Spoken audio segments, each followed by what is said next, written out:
What are the reasons for European exploration?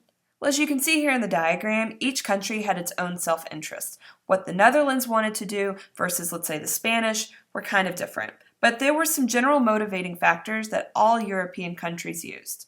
For example, God, gold, glory, and growth. In our last unit, we talked about the Reformation, and we talked about the divide of the Christian church into Catholics and Protestants. Well, here's an image of the Jesuits. Remember, the Jesuits were missionaries that not only were trying to promote the Catholic Church in Europe, but really took advantage of colonizing to go to these new places in the world and to go to these new colonies to try to spread the Catholic Church. But not all people were Catholic. Think of our own history in the United States. The Puritans were a group of Protestants who were seeking a place to practice their religion in peace. So they came to the New World so they wouldn't be persecuted. So when we say God, we mean religion was definitely a motivating factor, either to spread the Christian church or to find a place to practice your religion in peace. Gold. And sometimes literally gold, like you see in this image here, like the gold and silver mines in the Americas, but also the wealth that you could get from mercantilism. Remember, in another video we talked about mercantilism is all about making mama money. So gold here could mean the raw materials that were being imported into Europe for very low cost and then turned into manufactured goods to be sold right back. Glory. There are some definite bragging rights to building empires all over the world.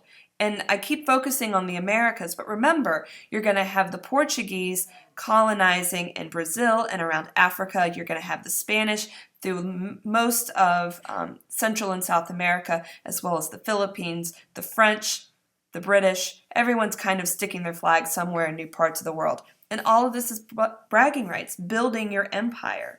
And again, it ties back into mercantilism, because the idea is that the wealth that you would make from these colonies only built the prestige of that country's monarchs even more.